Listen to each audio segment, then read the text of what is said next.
Hey guys, this is Phil on AmbiguiT once again. Welcome back. I'm glad to see you guys again. I'm glad that I'm finally able to post. It's been kind of a busy year. So, I am still in Los Angeles, California. I am doing A-OK. I'm working as a swim instructor, still in my current relationship, which happens to be our topic this week. Relationships and navigating being in a sexual romantic relationship, or just simply romantic relationship. Not everything has to be sexual. But how do you navigate that after transitioning? There's lots of information for cis people, even LGBT cis people, on how to date and how to navigate the dating world comfortably. But there's not a lot of information on trans people, and especially what happens after you start passing. What happens if you never pass? What happens if you're in between? You know, there's this kind of gray area that not a lot of people, especially cis people, have the capacity to understand. So, 5 things that change in the dating game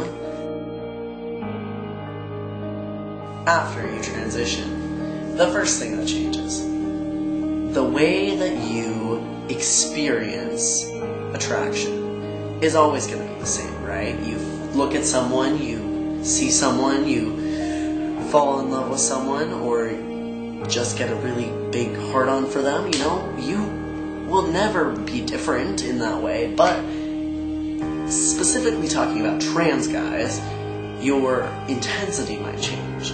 But I do read that the intensity of passion or intensity of sexual drive will heighten after you take testosterone hormones.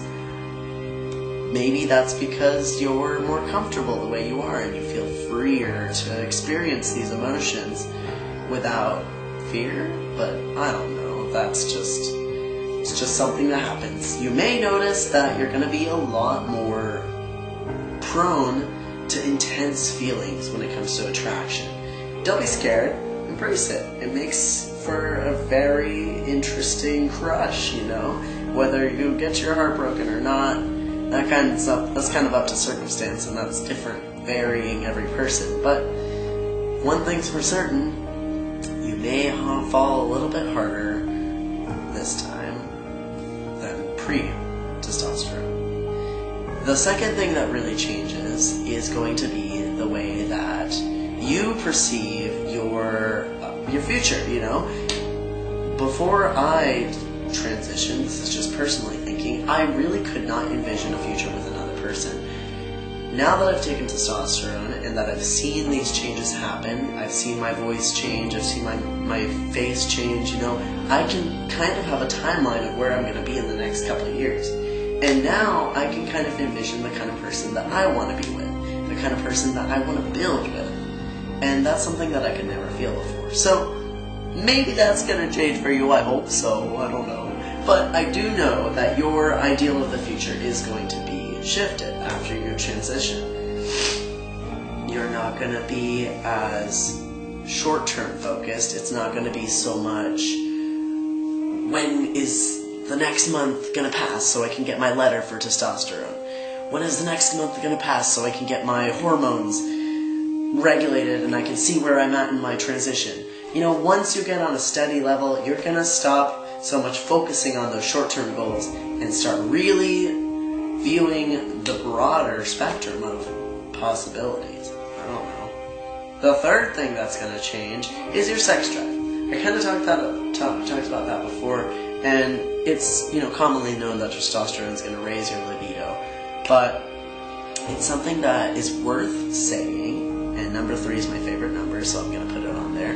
Your sex drive is going to heighten, and like I said, the intensity of your feelings is going to be much, much higher. So, you need to be careful, and I think that everybody should listen to this advice, not just trans people.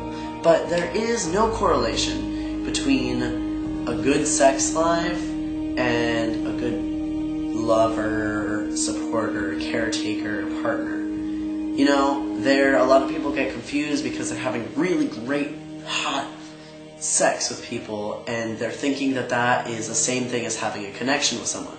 Now, when you do have a connection with someone and you're having these intense sexual pleasures, then yeah, that's going to strengthen the relationship. But be wary with this newfound sexual intensity. Be wary with not confusing that with romantic intensity. Also, be aware that right now you are very emotional and very intense, and everything is going to come at you brightly. So you just need to take that into account and understand that you're like a teenage boy right now. Everything is going to be a heartthrob. Or, other throbbing. So, be wary. That's my only advice. The fourth thing that's going to change in your romantic aspects and even sexual life is going to be the way that other people perceive you. You're going to notice that there's going to be a lot of validation, which is going to feel great, and then there's going to be a lot of challenge, which is going to feel not so great. There's going to be people who see you, and if you pass, they're going to give you a certain amount of respect until they find out that you're trans, and then you will see that there will be a shift in that respect, and maybe even shift in that attraction. And there's going to be times where that's not going to feel very fair, because it isn't. But with this newfound confidence, or this newfound passability, you're starting to look like the person that you want everybody to see you as, there's going to be a lot of responsibility that comes with that. And it's going to be, on your own account, whether you want to share your status of being trans with people or not. That's totally your choice. I don't have anything to say about that, but you're gonna have to get to that point. Like, there's gonna be one of those moments where you're gonna feel like so this is a decision I have to make right now. And it's important to think about those things, especially when you think about, passing, because it's not just in romantic life. It comes in everywhere. When you go to the bank and they don't recognize you because your birth name isn't changed. When you go to the doctor and you need to explain this. All these things you have to think about you have to think that are going to be challenges after you transition and after you start passing. So that's the fourth thing that changes. The fifth thing that is going to change, that I think is very important, is your need to communicate.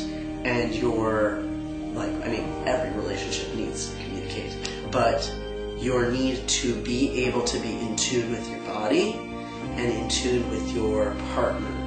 Because there's going to be times when your hormones are a little bit wavy, when you're in between. I call them waves, because for me, they're like these steps where I go up in my levels and I can feel like these changes rapidly coming, and then I'll plateau for a little bit. And that's not uncommon. So you need to be in tune with your own body and in tune with understanding that that affects your surroundings. There are days like when I'm about to have to take my shot. Yesterday I was very antsy, very cranky, and I notice that happens usually the day before I take my shot. So it's important to communicate with your partners, and communicate even if you have roommates. Communicate with them. Tell them what's going on with your body, with your levels. If you don't want to, you don't have to, but at least let them know, hey, today's kind of a rough day. I'm not myself, or something like that. Be open and be in tune with yourself so that you can know what's going on. Because sometimes, when I didn't realize it was before my shots, I was like, why am I such a bitch before? Why am I such a jerk on Thursdays, I do my shot on Fridays, so yeah, it's important to be in tune. And that's all I would say. The 5 things that change in the dating world, they're not that different. Be aware, be communicative, be in tune with your body. Those are all things that are important for everyone, cis or trans. But it's good to keep in mind, and it's good to be able to ask one another for help when we need to. I'm very big on that. So if you have a community of other trans guys, if you have any kind of community, online, school, in the LGBT center, locally, find people who have experiences with you and share your experiences with them. Let each other help one another. I hope you guys have a great week. I will see you guys next week on Saturday. Thank you guys very much for watching, and share this video. If you're cis or not, it's cool, whatever. It's good advice. Bye. Have a good week.